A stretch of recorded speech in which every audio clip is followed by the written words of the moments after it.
ఈరోజు మా తండ్రి గారైన వల్లభనేని చిన్నకాశయ్య గారికి బ్రెయిన్ పారాలసిస్ వల్ల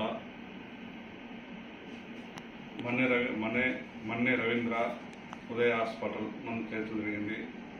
ఆయనకు ఓ నెగిటివ్ బ్లడ్ అవసరమై ఉండి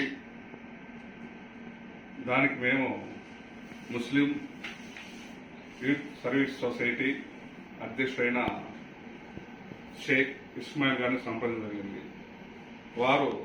వారి సొసైటీ తరఫున ఎస్కే ఆసిఫ్ అనే రక్తదాతను తీసుకొచ్చి మా తండ్రికి రక్తదానం చేయించున్నారు.